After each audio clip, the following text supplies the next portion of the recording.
Почитувани граѓани, почитувани медиуми.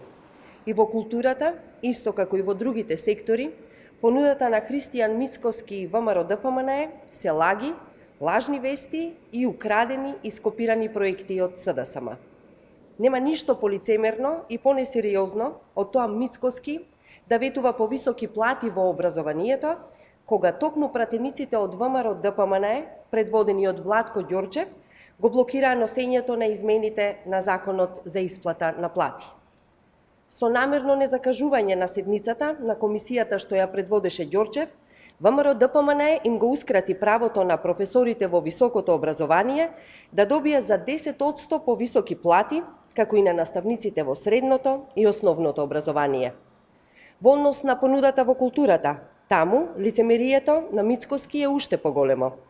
За работата на ВМРО ДПМНЕ во културата најдобро знаат културните работници, но и граѓаните на Скопје.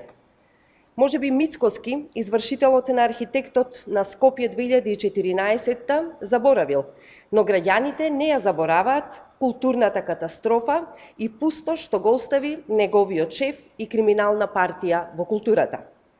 Граѓаните и денес го гледаат распадот на новите објекти, кои што послужија како параван за кражба на стотици милиони евра народни пари.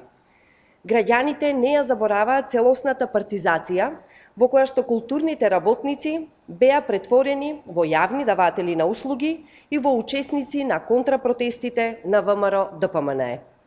Извршителот на архитектот од Будимпешта ги заборави и украдените пари од филмскиот фонд, заборави на амбициите на неговиот шеф да снима филмови и документарци со режирана историја, кои што исто изедоа милиони пари на граѓаните.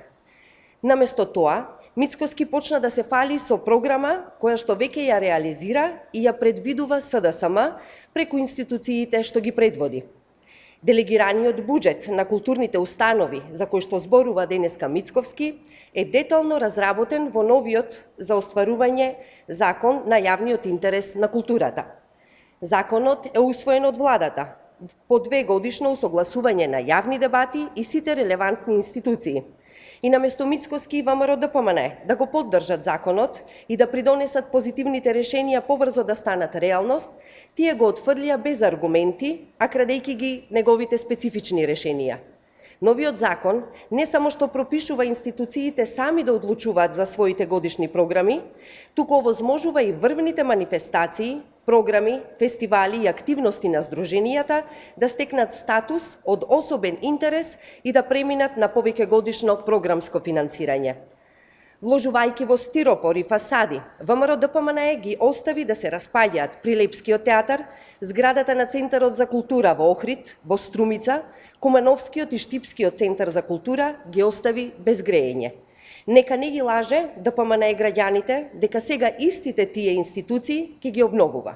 Тоа се веќе тековни политики во програмата на инвестиции на Министерството за култура и владата. Почитувани, јасна и видлива е разликата помеѓу одговорните политики на СДСМ и расипничките криминални и деструктивни политики на ВМРО ДПМНЕ во културата и образованието. Додека тие инвестираа во криминални споменици и барок и фасади, кои се распаѓаат, СДСМ инвестира во луѓето. Затоа, на 12 април, граѓаните ќе ги поддржат политиките на СДСМ и ќе порачаат режим и лажен барок никогаш повеќе. Благодарам.